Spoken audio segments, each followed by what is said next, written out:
गाजीपुर के सांसद अफजाल अंसारी जिन्हें एक दिन पूर्व कोर्ट के द्वारा 4 साल की सज़ा मिली है और उसकी चर्चा नगर निकाय चुनाव में भी दिखाई देने लगी है।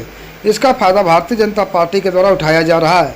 ऐसा ही कुछ देखने को मिला भारतीय जनता पार्टी के द्वारा आयोजित नुक्कड़ सभा के कार्यक्रम में, जहां पर भारतीय जनता पार्टी के एमएलसी विशाल सिंह चंचल ने मंच से बोलते हुए कहा कि 2019 और 2024 के चुनाव में हम हार गए, लेकिन उसका परिणाम अब हमें देखने को मिल रहा है।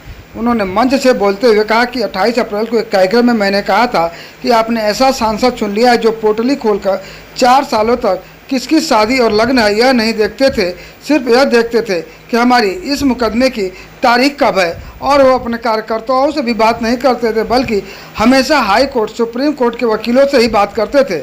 मैंने उस दिन बात कही थी और 29 तारीख को निर्णय आ गया। पार्टी को दोनों चुनाव में निराशा मिली। 2019 के चुनाव की चर्चा पूरे देश में रही और उसका हश्र क्या हुआ, अभी पिछले वाले कार्यक्रम में मुझे लग रहा है कि 28 तारीख को एक जनसभा में मैं कह रहा था, आपने ऐसा सांसद चुन लिया जो पोटली खोल के ये नहीं देखते हैं कि किस केकर लगन है, केकर बियाही देखे ना, कब हमारा डेट पड़ल है, कब कचहरी जाएंगे हैं। वकील ये कार्यकर्ता से बात नहीं करेंगे, वकील से बात करेंगे, हाई कोर्ट, सुप्रीम कोर्ट। देखिए उस दिन की मेरी कही हुई बात 29 तारीख को आप निर्णय आ गया। पूरे 4 साल के कार्यकाल में अगर एक भी चीजें वो बता दें, जो प्रधानमंत्री सड़क योजना होती है वो आदरणीय प्रधानमंत्री जी की योजनाएं हैं, उनका बेचारे घूम घूम के उद्घाटन करते थे और गुणगान मोदी जी का तो नहीं कर पाते थे। ये कहते थे मैंने 220 किलोमीटर सड़क बना दी, 230 किलोमीटर सड़क बना दी। ये नहीं बताते थे कि वो मोदी जी की कृपा से ये सड़कें बन रही हैं उत्तर प्रदेश सरकार की योजना से।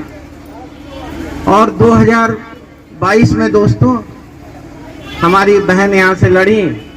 अगर मुझे लगता है कि कुछ कमी रह गई होगी, नहीं तो आज वो उत्तर प्रदेश सरकार में शायद कैबिनेट मिनिस्टर होती। आज आपने एक विधायक चुन लिया, उनका भी यही काम है, लेकिन वो पोथा उठा के ये देखते हैं कि देखा यार बियाहे में भलन जा पाई, तेरा ही बरई न छूटे के ऊपर। ये है उनकी अच्छाई, ये है विनोद जी, आदरणीय कृष्ण बिहारी राय जी बैठे हैं, तेरा ही बरई को न छोड़े, न न्योता हकारी, बेचारे सब जाना, सुख दुख में जाना, केहू काम बता दी करी हमारा सरकार ना का करी। तो ऐसा निर्णय ना हो जाए कि चेयरमैन भी आप ऐसा ले ला कि वो कहे कि क्या करिए, नालियों साफ ना करा पाओ, तो ये बदे कि हमारी सरकार ना है और नाली बजबजात रहे। तो दोस्तों कम से कम एक मौका और मिला है, नगर हमारा है, आप सबका है। कभी कोई माननीय प्रधानमंत्री जी ने भी कोई कमी नहीं की। मनोज सिन्हा जी के चुनाव हारने के बाद जो भी उनके द्वारा लाई गई परियोजना थी सब पूरी हो रही है। उन्होंने कोई पक्षपात नहीं किया कि हमारे यहाँ सांसद नहीं जीते तो मैं गाजीपुर का काम रोक दूं। और हमारा एक भी विधायक नहीं जीता, उसके बाद भी उत्तर प्रदेश सरकार ने कोई ऐसी कमी नहीं की कि गाजीपुर में बिजली कम आ रही हो, सड़क कम बन रही हो, अस्पताल में सुविधा ना हो। उन्होंने कभी ऐसा पक्षपात नहीं किया है। मेरा आप सबसे अनुरोध है कि नगर पालिका जिता के मैं जब अपनी भाभी सरिता अग्रवाल जी को ले जाऊं माननीय मुख्यमंत्री जी के यहाँ, तो खुश होके वो कहें कि देखो नया सूरज उगा है गाजीपुर में, जितना पैसा मांगे इनको दे दो। तो यही मेरा आप सबसे अनुरोध है। दे कार्यकाल हो जाता है तो गलतियां होती रहती हैं, 10 काम आते हैं, कोई काम ना हुआ हो,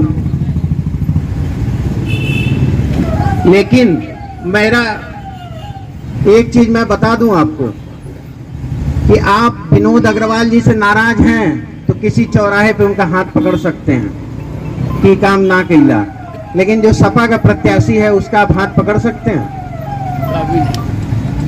आप बताइए, मैं गलत कह रहा हूँ? कहीं भी रोक सकते हैं। विनोद अग्रवाल जी गट्टा पकड़ सके ना, और कुछ मत पकड़ लीजिएगा आप लोग, गट्टा तो पकड़ सकते हैं। सुना कहाँ जात हुआ, उसको तो देख, सपा के प्रत्याशी को मैं वादा कर रहा हूं कि देख के आप सर पकड़ सकते हैं और कुछ नहीं पकड़ सकते। तो ये जो आज गैंग घूम रही है समाजवादी पार्टी की, सब एक साथ नहीं घूम रहे हैं। सब अलग अलग घूम रहे हैं, तमंचा वाले अलग घूम रहे हैं, सब अलग अलग घूम रहे हैं। एक संगे देखा जी वहाँ कह लिए तो नगर वाले चिड़ दिए, देखा 25 साल से हुआ यहू बार गड़बड़ा दी, तो सब अलग अलग बहरूपिये घूम रहे हैं। तो इनके बहकाव में मत आइएगा। मैंने भी नगर की बहुत सेवा की है, 7 साल मेरा कार्यालय नगर में ही रहा, और कोई नगर का आदमी आया होगा तो ये मैं विश्वास के साथ कह सकता हूँ मैंने उसके लिए एक फोन जरूर किया होगा, और वो किसी भी समस्या के लिए आया होगा। तो इस चुनाव में मेरे कार्यकाल को 7 साल के आप जोड़ लीजिएगा, और मेरी भाभी को इस बार रिकॉर्ड मतों से जिताइए। ये याद रखिए कि आप अपने घर के बाहर किसको देखना चाहते हैं। मुझे लगता है कि कभी आप दरवाजा खोलें तो सरिता अग्रवाल जी, विनोद अग्रवाल जी खड़े रहेंगे तो आपको बुरा नहीं लगेगा, लेकिन सवेरे सवेरे दरवाजा खोलेंगे और समाजवादी 4 गुंडे खड़े रहेंगे तो हमें लग रहा है आप कहेंगे दिन खराब होगा, आज ना निकलो घरे से बाहर, दुकान ना खोलो, बोहनी खराब होगा। तो ऐसे लोगों के बहकाव में मत आइएगा। दोस्तों ये देखिए कि नाराज होके अपना परिवार नहीं छोड़ा जाता, नाराज होके भाई में भी नाराजगी होती है, लेकिन काम भाई ही आता है। तो ऐसे लोगों को, उनके मंसूबों को जो आज मचल के चल रहे, चुनाव आता है ना, तो आपने देखा होगा महाराज जी ने कहा था पिछले विधानसभा चुनाव में कि गर्मी में मई जून में ठंडी, तो देखिए भगवान भी ठंडा कर दे रहे हैं। मौसम ऐसा हो जा रहा है कि भाभी हमारी पूरे दिन घूमे पदयात्रा करें, धूप नहीं निकल रही है। तो यही कहना है मेरा आप सभी से कि एक मौका और दीजिए। नगर के विधायक के तौर पे, चाहे एमएलसी के तौर पे, मैं आपके साथ हमेशा रहा हूं, और मैं विश्वास दिलाता हूं कि आपके साथ हमेशा रहूंगा। इन्हीं शब्दों के साथ